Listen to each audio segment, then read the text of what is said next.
Hi everybody, it's HAILURRR, Haley, whatever you want to call me, and welcome to my first episode of my show, CBD and Philosophy.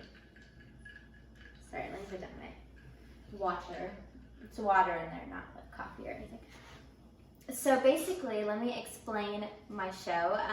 So it's basically what it is. It's CBD and Philosophy. I am a student and I'm studying sociology and philosophy, and I'm basically just going to talk to people while doing different things, playing around with CBD. So we're going to be on CBD, which is just something that makes you really relax. It's like weed, but without the weed. It's just like, it's not even really so much of it. It just makes you really relax. So yeah, drug-free, you know how it is. And we're just going to be talking about philosophy, different ideas, different just things that are in philosophy, going to mix into sociology as well, because I think those two topics are really cool, and why not mix some CBD with it?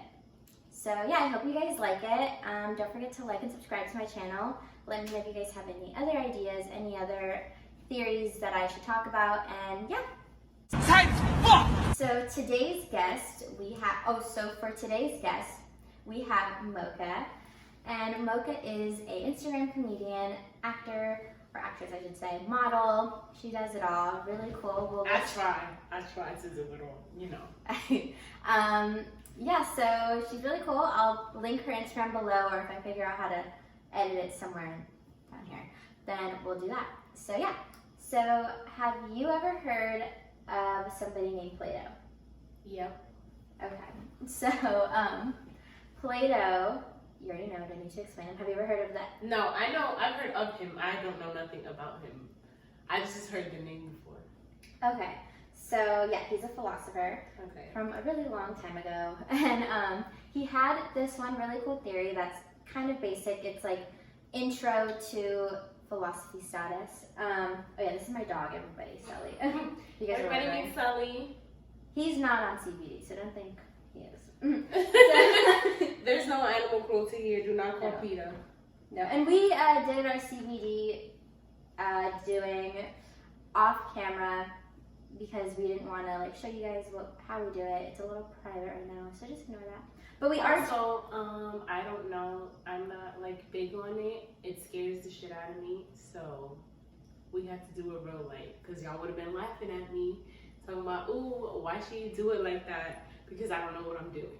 Okay. Yeah, and I'm gonna be smoking on this little cheap CBD thing I got at literally the liquor store. So it's just like a jewel with CBD. So I'll be smoking on that as we speak. But yeah, so back to what I was saying, the allegory of the cave. So have you heard that story? No.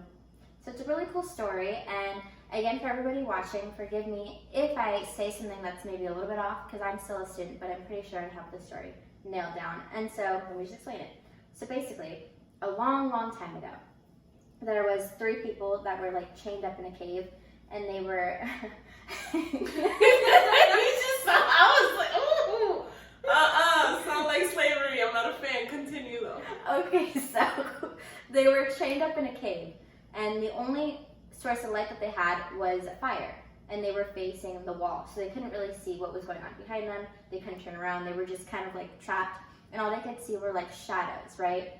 And so when things passed by in the cave, they only saw the shadows of them. Like it was like, let's say a bunny passed by, they would see like a shadow of a bunny. Or if a woman passed by or something, like they would see like a shadow of a woman. You know, just, they couldn't see like the actual image of things, just shadows. Okay. Right, so yeah. One day, one of the like chained men escaped, and he was like, oh my God. And he like ran out of the cave, right, into sunlight. And when he first got there, he like couldn't see anything. He was like scared. He was basically blinded because he had no idea where he was. Everything was new to him. And then once his eyes adjusted, he saw what a real tree looks like, or what a real rabbit looks like, what a real woman looks like, all these things in person for the first time, right? And he's like, oh my God, this is so amazing. So he, you know, takes us all in, and he goes back in the cave, and he tells the like 2 other men that he was with that are still chained, like, hey, I could free you. Like, you have to go see what's up there. Like, there's amazing things up there. And they're like, what? You're crazy. Like, no. Are you okay? You're nuts. And then he's like, no, I swear. Like, you need to like get out of this and let me show you something really great, basically. And they're like, nope, he's crazy. So they like go against him and they basically plot to kill him because they think he's so insane. They're like, what you're saying is absolutely like crazy. We want nothing to do with it. You're nuts. And they just plan to kill him. And that's the allegory of the cave. And that's it? And the end of the story? And that's it? We don't know if he killed him or not? Like, well, the story that Plato was, okay, why Plato made the story like up was basically because he's trying to say like a message. That's horrible storytelling, Plato. You need to get it together. No, it's really cool. It's really cool. We need a beginning, a middle, and an end, all right? You wasn't about to win no awards for that one, but so anyways. if you had to guess like a meaning, you don't know what it means? What Plato was trying to say?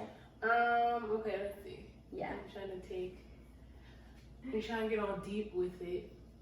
I guess. People get comfortable with where they are and they don't want change. And if you introduce something different to them, they get scared. So one is like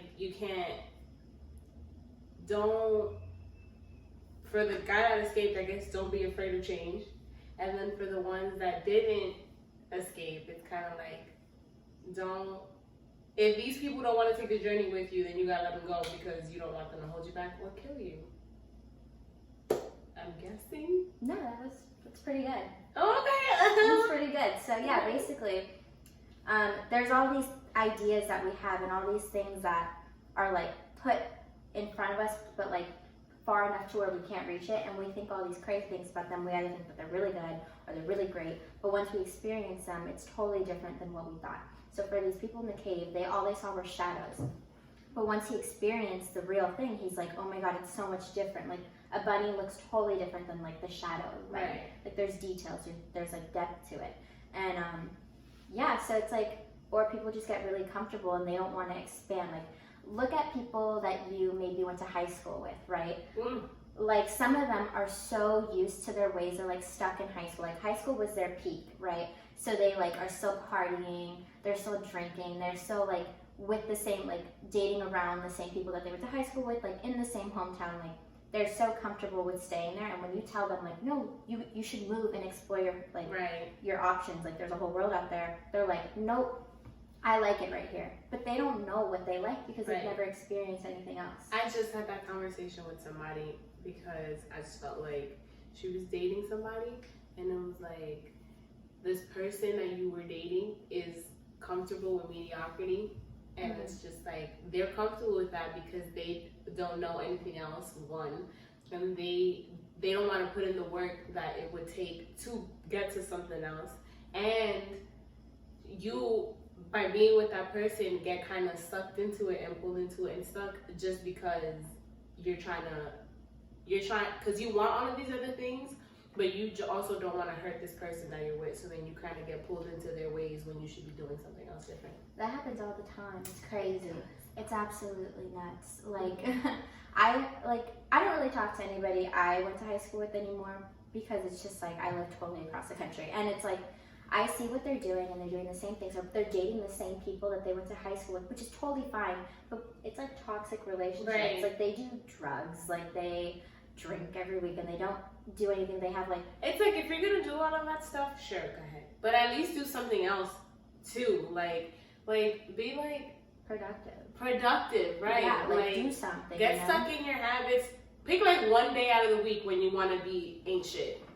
Yeah. And then every other day try to be productive. because you just can't be out here just being all kinds of statistics. I don't understand it. And it's whack too because it's like, why?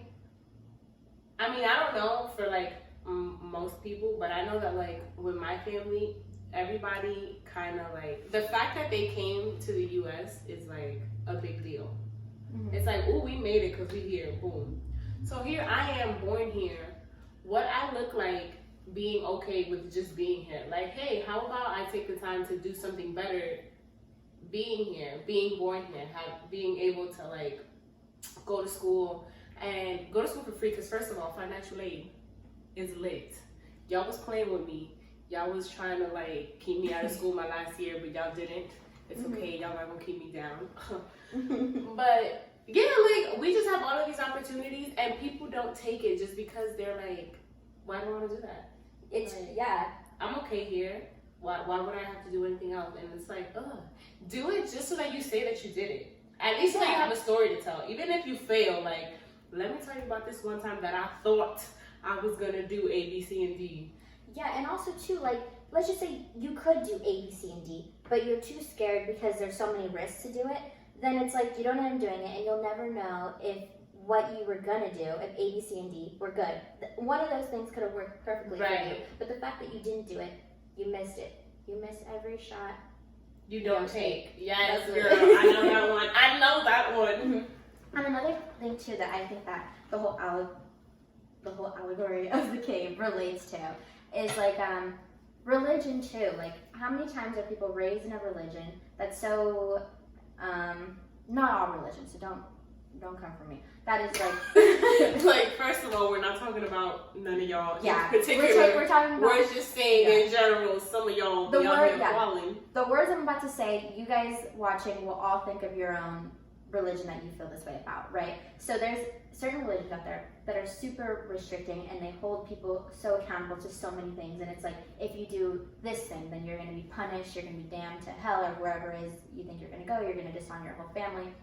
And it's like, when you explore outside of your religion, it's like totally bad, you're deviant, right? And it's like, the only reason why you're so accountable to this religion is because your family told you, no, there's no such thing other than this religion, right? Because they don't want to open their mind to other things. And it's like, why? Because why? They're scared that they're gonna be damned to hell, but we don't even know if there even is a hell. I mean, seriously, like, so it's just like crazy to me. Do you have a religion? Do you like have a religion that you follow? Yeah, like, I believe that I grew up Catholic, super strict Catholic. Like, I went to First Communion, I was baptized, went to church every Sunday. Yeah, like, my aunts would always tell me, like, you can't do that because it's not right because God said this, and like stuff like that.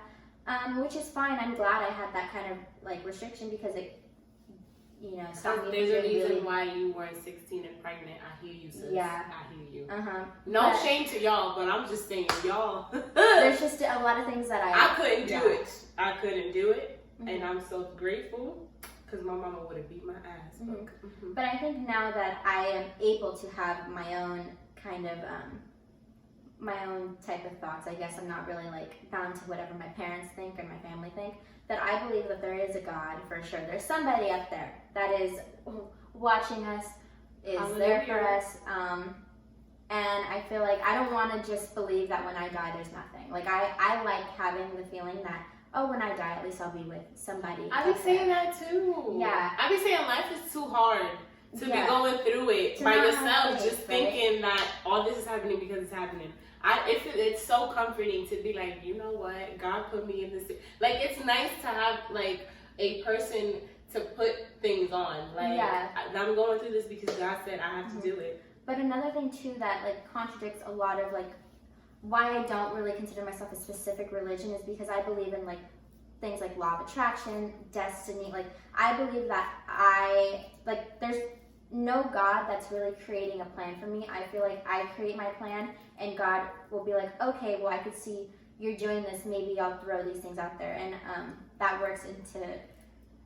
that fits into the puzzle pieces of law of attraction because I'm a firm believer of law of attraction. And yeah, I just like, basically I just know that there's somebody up there, and I don't believe that if I do something then I'm going to be damned to hell. Right. Because there's a lot of things that technically I would be damned to hell that I've done. But why would I ever think that? Why would anybody? The fact that why is that okay to put in a child's mind? Because this starts in childhood. That's crazy.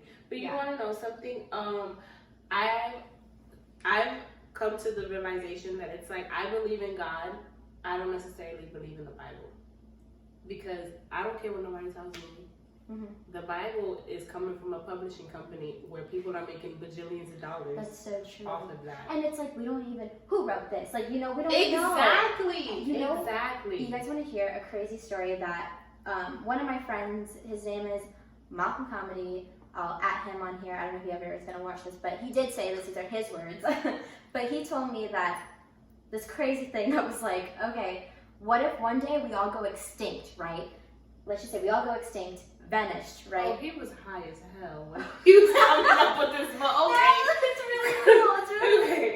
it's really cool, right? And so he was, and then he was like, let's just say, and then we're somehow reborn onto this earth, and blah blah blah blah. The whole everything that we've been through, it happens twice on a planet, right? This planet, and they're digging up like fossils and stuff, and they find the Harry Potter series, and they look at it. Oh my goodness! Let me finish. And they look at it, they're like, this is how life was like. Seriously. And he's like, and the same reaction I had. And he was like, no, but is it really that crazy? Because that's exactly kind of what happened with the Bible. We found these ancient like texts, and all these crazy, Moses parted the sea, and like all these crazy stories. So is it really that crazy for somebody to look at Harry Potter one day and be like, we were flying on brooms, we had teams, Harry, Jesus.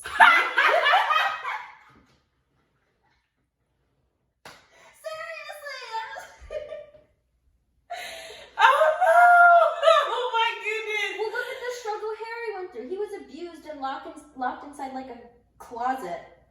Oh my goodness, he is Jesus. And then like he's the British Jesus. And then a huge guy came and saved him and did to a brick wall. It opened, and he's a wizard, the greatest wizard of all time. Jesus equals Harry Potter. Oh, one homeboy was high as hell when he came up with this. That's one. He said he's been thinking about it for a while. I feel like my life has just been changed. It's because super cool, I right? never would have put that together. No, I never thought about. As soon as he said it, I was like, "You're a wizard, Harry." I'm a what? So I guess after that whole Harry Potter thing, that we're gonna end it there. I feel like that was a good note to end it.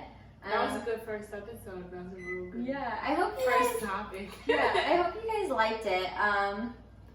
So again, leave comments, like and subscribe, do your thing. Let me know what you guys thought, and so we'll see you again same time next week. Okay, bye guys. Thanks for watching CBD and Philosophy. Cool.